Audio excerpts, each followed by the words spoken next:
I'm Jessie Heredia, and you're listening to Soul Care for the New Mom, a podcast designed with new moms in mind, where we talk about what it looks like to thrive in motherhood as the free, confident, joy-filled women God has called us to be. Happy New Year! I am so excited about being in 2020. I'm excited about this new season of the podcast. I'm excited about the fact that my girls are enjoying their first day of preschool today. If you are listening to this episode on the day that it airs, my girls are starting their first day at a new preschool. It's a big deal for me. It's kind of like a milestone for me as a stay-at-home mom, but I am really excited about this upcoming season. I'm so excited about the fact that the doors are now open for my 3-month Mom Empowered coaching program, and they will be open until the 10th. So here's what I'll go ahead and tell you. There's a lot of information about my coaching program on my website, soulcareforthenewmom.com. I post a lot about it on my Instagram at soulcareforthenewmom. And here's what I want you to do. If you are thinking, okay, this might be the right time for me to get a little bit of extra support, for me to get those tools, get those strategies that I might be lacking when it comes to beating my overwhelm, beating my anxiety, getting over my anger even, then I want you to come check out Mom Empowered. I really do believe that this can be a powerful program for you, that this can be life-changing. And it's just so fun for me as a coach to see the transformation that takes place in women's lives when they work with me. So if you are interested or if you have any questions, you can visit my website. You can fill out a free clarity call form. This just enables us to set up a free 20-minute call between us. Or you can feel free to DM me on Instagram or send me an email at any time. But don't forget that the doors are open now until January 10th. That's just a few days from now. I really don't want you to miss out on the chance to start working with me this month. And again, we'll be working together for 3 months. And I'm telling you guys, this is an amazing way to start off the new year. Okay, let's dive into today's episode. And if you enjoyed today's episode, please be sure to leave a review on iTunes if you haven't already, and take a screenshot of you listening to the episode and tag me at Soul Care for the New Mom on Instagram. I love to see you guys posting about my podcast in your stories and your Instagram posts. It always is just so fun for me, and I love sharing them. So let's dive into today's episode, the 5 daily practices for the empowered mom. And here's what I'll start off by saying. When you become empowered as a mom, that is when you are free to truly enjoy being a mom. And I know that I've said this before, but it really is one of my favorite things to say because I've seen it to be true in my own life, but I'm also seeing it be true in my clients' lives. There really is so much power in being empowered, which I know is a funny thing to say. And this, this whole idea of empowerment, this word empowered is even an odd word to use. I actually just recently saw somebody post something on Instagram about how us as believers should maybe stop using the word empowerment, either because it's not biblical or it's not what Jesus taught. And yes, I both agree and disagree. I do agree that the word empowerment in the way that a lot of the world uses it isn't all that biblical. It's very, if you can dream it, you can do it. It's very pull yourself up by your bootstraps, make your own destiny. And that doesn't leave a lot of room for the things that Jesus modeled for us, like humility, laying down your life, being a servant of God. But empowerment in the biblical sense, because there is a biblical sense, regardless of whether the word empowerment specifically is used in scripture or not. This biblical sense of empowerment is more so about walking in the power that has already been given to us as believers by God, for God. And this is about rising to the occasion, rising up to step into God's calling for our lives. And not so that we can fulfill what is just our will, but so that we can fulfill His will for our lives. It's about walking in the freedom that Jesus has already won for us and fully using the ability He's given us to resist sin and pursue godliness even. One of my favorite passages in scripture is 2 Peter chapter 1, especially verse 3. And it says, His divine power has given us everything we need for a godly life through our knowledge of him who called us by his own glory and goodness. Everything we need for a godly life. I remember hearing this verse for the very first time when we were sitting in church a couple years ago. And I remember finally being hit with this realization that I can't blame other things or other people or even the enemy on my lack of kindness toward my husband and my family.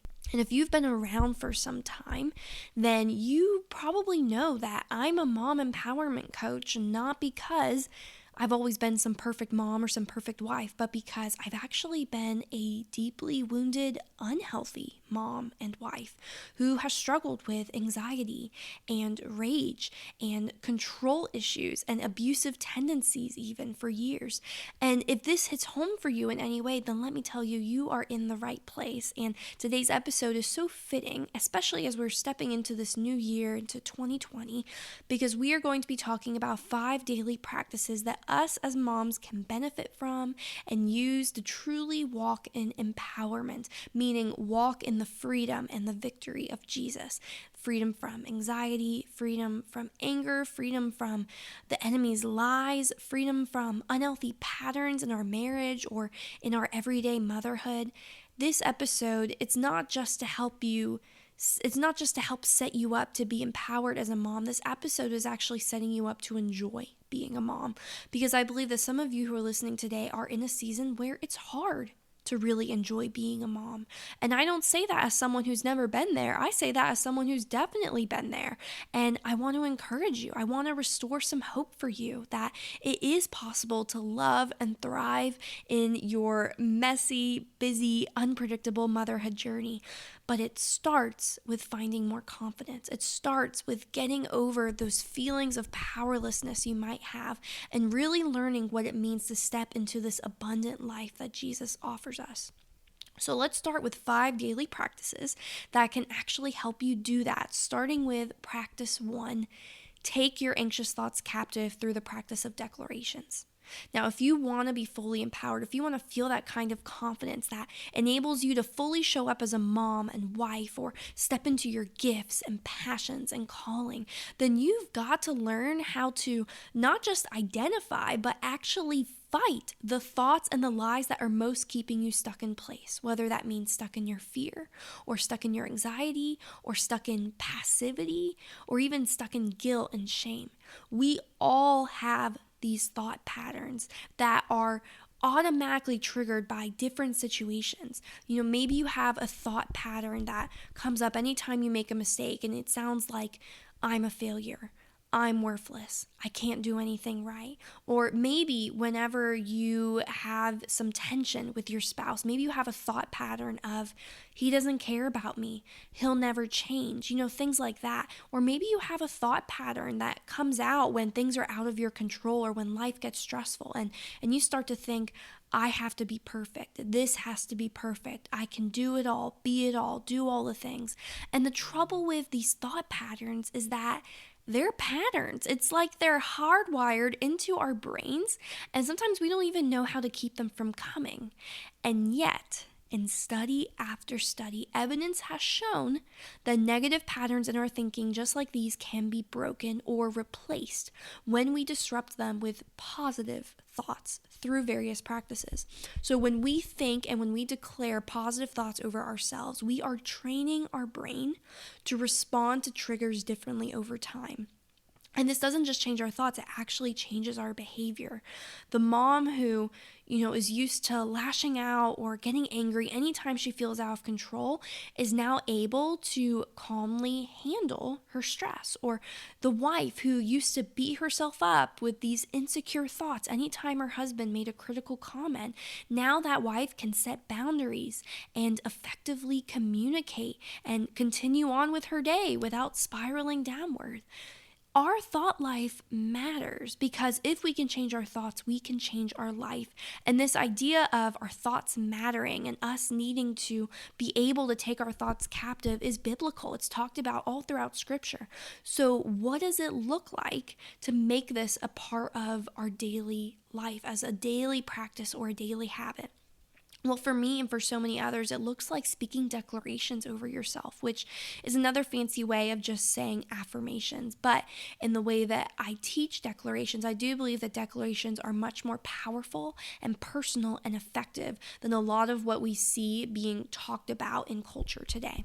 And if you are interested in learning more about, what does it look like to craft these powerful personal declarations for yourself, I go into detail on this and also give 10 already pre-made declarations specifically dealing with anxious thoughts in a free resource that I offer moms called 10 Declarations for the Anxious Mama. This is a free PDF you can download at any time by going to my website at soulcareforthenewmom.com/declarations. I'll also put in the show notes.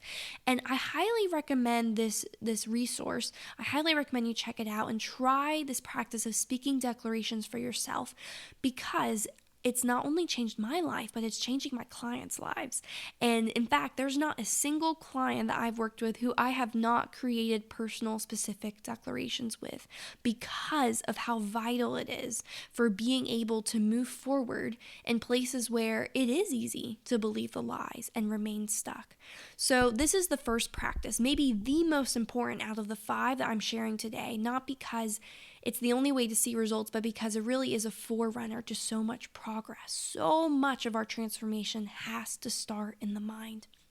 But let's move on to practice number 2, another daily habit that us as empowered moms, or even just moms who hope to feel empowered, another daily habit that we can do is this practice of creative list making.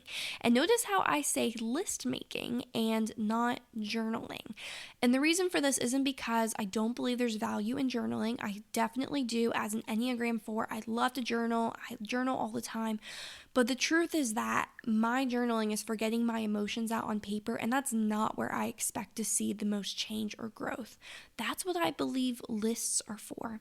And not just a to-do list, but lists that require brain power and creativity and maybe some leading from the Spirit. If you are wanting to go from feeling powerless to feeling powerful, if you are wanting to stop feeling this need to fight for control, or you want to get out of this habit of blaming everyone and everything for your unhappiness, one of the best first things you can do is pull out a notebook, or even just pull up a memo on your phone and start listing your options.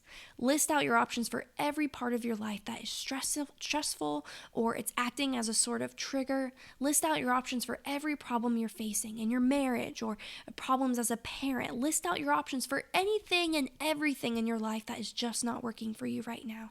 And I know that sounds so simple, but I promise that's one of the best things you can do for yourself. And just to prove my point, I'll give you an example. It's one that I like to use a lot just because it is so relatable, and it's about the difference between how I handled my eldest daughter, Tessa, during nap time with how I handled my youngest daughter, James, during her nap time when they were both really little.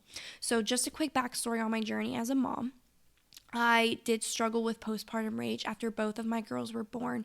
I didn't understand what was going on at the time, but there was this anger that I just constantly felt.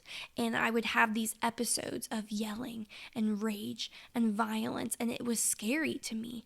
And one of the situations where I would most see my postpartum rage come out was during nap time when my eldest, Tessa, when she was 4 or 5 months old.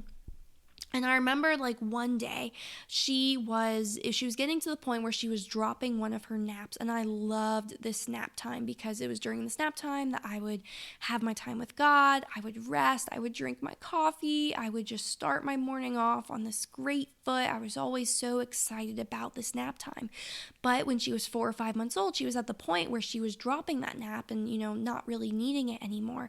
And instead of adjusting, or instead of accepting the reality, I fought it. I so badly fought it. And it resulted in me having these screaming matches with my baby where I'm essentially yelling at her in her face. I'm getting angry. I'm using force. I'm not being gentle or calm or kind by any means. And there was one thing in particular where my husband, who was working night shift at the time, he was asleep in our bedroom, which is adjacent to Tessa's nursery. And he had heard me yelling during this time one morning, and he came bursting through the door, and he says to me, "Whatever you're doing isn't working. It's time to try something new." And he made me sit down. He made me list out my options of how I'm going to spend this nap time, because God forbid that I spend another day trying to make this happen when clearly it's not happening. And it was that day that I ended up taking Tessa to the park. And what ended up happening is this is where we ended up going every day for almost a year. Every day. Because while we were at the park, I would push the stroller around the track and I would listen to worship music and I would pray and I would cry and I would just love spending this time with God out in nature. And this became my new favorite way to spend my morning. This became my new haven, something that I loved and looked forward to. And I never would have figured that out. I never would have enjoyed that if I had kept trying to push something to happen that wasn't going to happen. But it all started with me being willing to list out my options. And here is why listing out your options matters. It brings you back to reality. And the reality is that you do have a say, you do have power, and you are not a victim. Every day you are given so many opportunities to try new things, but first you have to acknowledge that those opportunities exist. I know that our anxiety can oftentimes lie to us and make us feel like we're trapped or we're stuck or there's no way out. But when you intentionally list out your options, you're actually able to speak to that lie and replace it with the truth. So that was just an example of where listing out my options, I resisted it. I didn't want to believe that I had options, but then once I did, I found so much freedom. Now, when you fast forward to when my youngest, Jamie, was born, and she was about the same age of being 4 or 5 months old, she was getting to that point where she was skipping her morning nap more and more. She was fighting it, and I was starting to get a little bit worked up because we had gotten into this really nice routine. But what happened this time is that I actually knew I came up with a plan. I handled it very well. I handled it with confidence and with calmness and with grace, because this time I felt empowered as a woman who knew that she had options. And that's what I want for you. That's what I want for my clients. Many times when my clients come to me with situations where they're feeling anxious or maybe frustrated, oftentimes I will work with them to list out their options. And an option can be anything from the most obvious thing to something that's quirky or creative or maybe a weird idea, but maybe it might be so crazy it might just work. We'll list out all of the options. And oftentimes, even just in the process of writing out their list, before they even start to try some of these things, I'll often hear that these women are already feeling better about the situation. They're feeling more confident. They're feeling more sure of themselves. Like maybe they're not some helpless victim after all. And listen, it's not because I invented a solution for them. It's really not. It's because I helped them pull solutions out of themselves. And that is true empowerment right there. So that is daily practice number 2. Let's move on to number 3. Our daily practice number 3, the third practice we can do every day as empowered moms, is communicate with confidence. And this can be communicating with your partner, with your toddler, with your parents or your friends or your coworkers. Empowered moms communicate with confidence. They say what they want in a way that is tactful and wise and coming from a place of security rather than a place of insecurity. Honestly, I think that a lot of the time we don't take enough responsibility for the words that come out of our mouths. We make excuses for our nagging or for our complaining. We sometimes don't even believe that it's possible to do or say anything differently. But Here's what I know after years of being that angry, controlling wife who was constantly lashing out, constantly complaining, constantly nagging. And here's what I know after years of being that, and now having years of being on the other side, of having this great communication and this thriving, loving marriage. Here's what I know. It absolutely is possible to hold your tongue and say things with kindness and love. But the easiest way to do that is to start with just communicating with confidence. And I don't mean confidence of, hey, I'm worth $1 million and everyone needs to treat me like a queen or else. Like, that's not what I'm talking about at all. It's this confidence of, I know who I am, I know whose I am, and I know that I've been given the power and ability to conquer temptation in my life, to conquer sin in my life, even in this moment. So maybe communicating with confidence looks like sending a text that says, hey babe, I miss you and would love to see you. Could you please head home soon? Instead of sending a text that says, when are you coming home? You're late again. And this example is actually from a client that I had a session with last month, and I challenged her to find creative ways to get her needs met by her partner, and this is one of the ones we came up with. One of the things she said that I thought was so funny but fitting is that she often feels like she just pokes at the issue when it comes to things like this, like her partner running late or being on this phone too much. And she said it usually ends up not going too well when she pokes at it rather than just deal with it. So this is why coming up with these creative, confident communication ideas, why this was so huge for her. Another example I'm thinking of comes from my episode called The Secret to Disciplining Your Toddler Without Anger. And this episode was from last season of the podcast. And during this episode, I talked about this idea of using questions instead of just these repetitive statements that we as moms tend to use and we get so sick of saying to our kids, like, no, it's not snack time. No, you need to be quiet. You're too loud. Your sister's sleeping. Hey, what did I tell you to do? Go put on your shoes. It's statements like this that we sound like a broken record after a while. But when I say that, instead of doing that, we can actually use questions.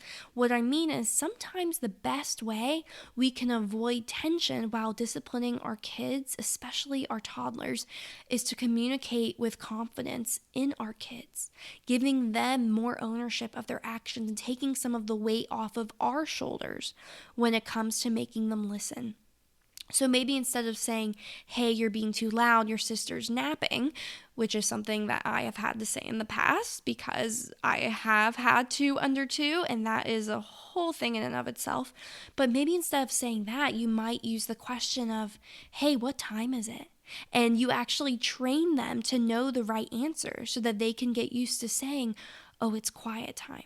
And this obviously works better with older toddlers, 3 and up, but it's definitely possible to start doing at the age of 2. It's this call and response type thing. And the reason why doing something like this can be so powerful for us as moms is because, again, it's making them take more ownership of their own discipline and behavior so that hopefully we can ease up on the need to fight for control and get them to listen.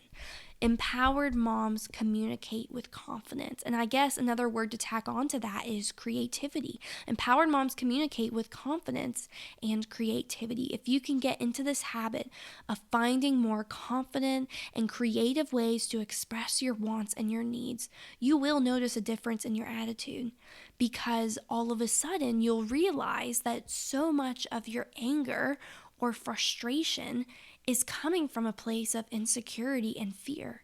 And even if you have to fake it until you make it, communicating with confidence is a great way to eliminate those things.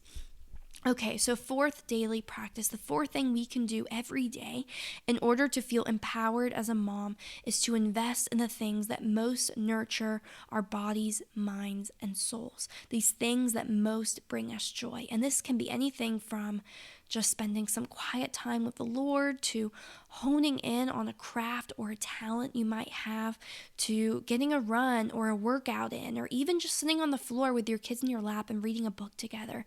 The point is to do something daily that fills your soul and takes care of yourself in a way that the everyday busyness of life just doesn't. And I know that it's easier to do this in some seasons than others, but I can assure you that if you feel as though you don't have the time or the ability to invest in that kind of self-care right now, something is not working. And this is a situation where you might need to pull out a notebook and start listing out some creative options on this one. I don't say this to make you feel guilty or make you feel like you're not doing enough. I'm saying this to remind you that you may be doing too much of the wrong stuff, that even just a few small adjustments, like what time you go to bed or what tasks you delegate to your spouse, even just a few things like that can help you redirect your efforts to what best fills your soul and meets that need that you have. And here's why this matters. Moms who are not tapping into the rest of their identity or are not taking care of their bodies, minds, and souls, they'll eventually grow tired of just being mom. And this is where things like overwhelm and burnout or even resentment can so easily come in. But a mom who is using her power and her gifts and the beautiful mind that she's been given by God to not just fulfill a role in her life, but to fulfill her soul with her life, that mom is better able to avoid things like overwhelm and burnout, especially because she is allowing her priorities and time management to be led by the Holy Spirit, who is in and of itself a gift and a source of wisdom and power.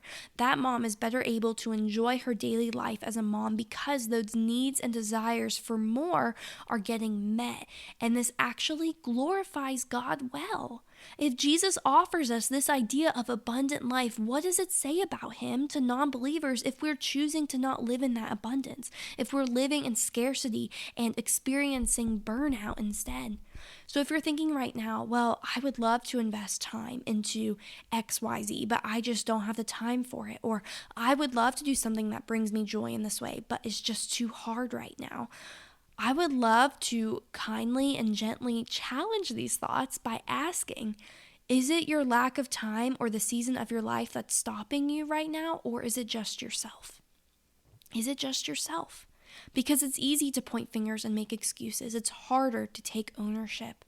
But taking ownership is so worth it because we will not be able to be the fully confident, thriving moms that God is calling each of us to be if we are allowing ourselves to feel like victims. And when it comes to this precious commodity of our time, we do love to play the victim card sometimes, don't we? Oh, I just don't have time. There isn't enough time. What if we were to wake up and start every single day with the belief that we do have a say in what we do with our time, and that in fact the way that we steward our time and take care of ourselves will not just reflect on how we value ourselves, but on how we value God?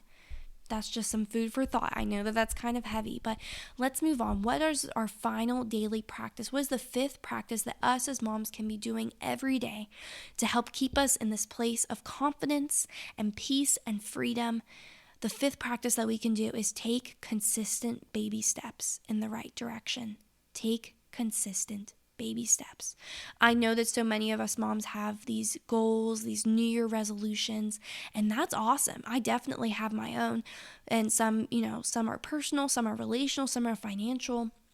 But here's a problem that I see happening, and it's not just in women around me, but it actually was a problem that I myself had just a few years ago. It's really easy to make a goal. It is a lot harder to achieve them. And when you are feeling like you're not making the progress you hope to see, you're not seeing the results you expected, or you're feeling so far away from your goals, it is tempting to believe the lie that this goal is either unattainable or just not worth pursuing anymore. And that is not the attitude of an empowered mom. That is the attitude of a mom who's afraid of failure, or maybe just afraid of some hard work. And I don't mean that in a negative way, just in that sometimes motherhood does demand so much of us, and it is difficult to imagine having the capacity to pursue anything but survival. But here's where I want to encourage you. It is possible to push through the excuses and the lies. It is possible to achieve your goals no matter how big or small, but it is not the big, bold leaps and these big, scary actions that will get you there. Usually it's the small, consistent baby steps that you take on a daily basis that add up and accumulate into real results. Now, many of you guys know that 2019 was a big year for me in a lot of different ways, and I started the year off with some really big goals. I wanted to lose 40 pounds, which I did.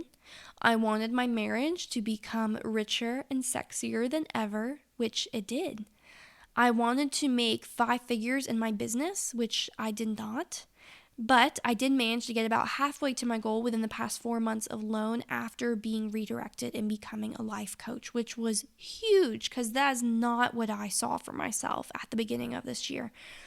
I wanted to start the process of adoption, which we also did not do. But now Grant and I are foster parents, and we are really thankful that God led us here instead because it is just so much more fitting for us. And here's the deal. As I was working toward my goals, as I was working toward this dream of losing 40 pounds, it all came down to choices. I had to make choices, good choices every single day, and I had to keep making them. I had to choose to plan out my meals for the week beforehand so that I would actually stick to my diet. I had to choose to meal prep. I chose to keep track of my macros for a while, and this was while I was on the keto diet for a couple of months. I chose to say no to pizza and brownies. I chose to fill myself with vegetables and proteins, and I chose to keep going even when I didn't immediately see the results I wanted to see. Every day, I just did the next right thing. And in the process, I got better at making those choices. What once was hard for me, like saying no to brownies, which are one of my favorite desserts, what once was hard for me just became a no-brainer for me because as I was making these consistent baby steps in the right direction, I was building up healthy habits. I had basically changed my lifestyle to the point where even after I wasn't hardcore chasing after weight loss, even after I was done with the keto diet, my weight loss was still happening. I lost 15 pounds while I was on the keto diet for 2 months at the beginning of the year, and then I continued to steadily lose over the course of the other 10 months. And now, a year later, since I first began my weight loss journey, I feel like this whole new person who just exudes confidence because I had this big goal in mind, but I didn't go out and join a million fitness programs or hire a personal trainer or do the keto diet for a year straight. I just tried new things and made consistent baby steps in the right direction. And the same is true for how my marriage became healthier too. Last year, my goal was to make our marriage sexier and richer than ever, and I really did mean that. Our sex life was struggling. I didn't feel like we were connecting, but I dared to dream of having this unbelievably satisfying, amazing, sexy, loving marriage, even with 2 kids under the age of 3. I had this dream, but then I had to get to work. I started taking those consistent baby steps in the right direction. We went on more dates. We found new ways to connect at home. We had more intentional conversations. I initiated physical touch. I initiated kisses and hugs. I would invite him to listen to podcasts with me that we could laugh at and enjoy together. I was open to new sex positions. And then when it came time to take an even bigger step, we started going to marriage counseling, and that became our new consistent baby step that we came to expect every other week. And through all of this, all of these choices, all of these consistent steps, our marriage grew healthier and stronger and sexier. But it didn't happen overnight or because of some big crazy thing I chose to do. It really was because of the little things that added up and changed the atmosphere in our home.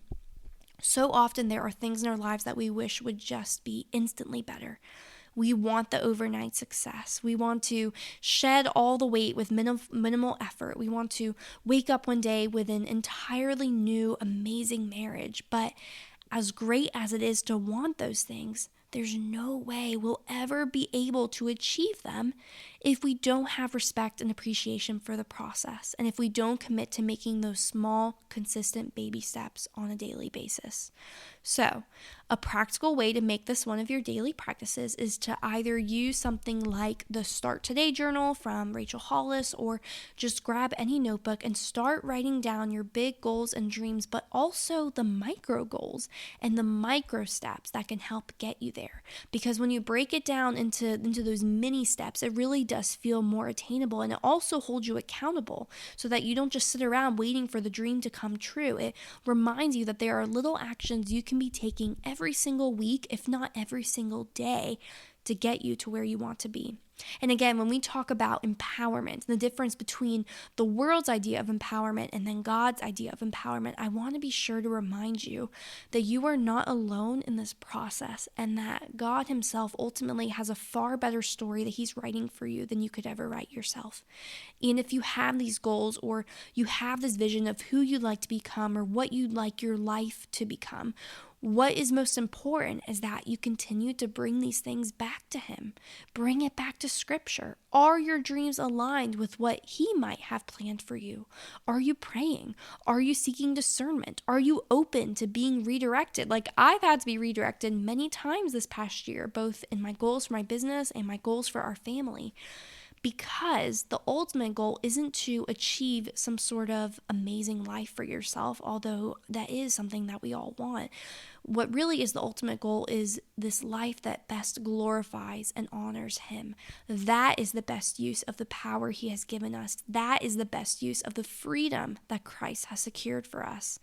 And that is also the best use of any amount of confidence or empowerment we might have as moms. I am rooting for you guys. I am cheering you on. And I really do mean it when I say that I cannot wait to see what God has in store for us all.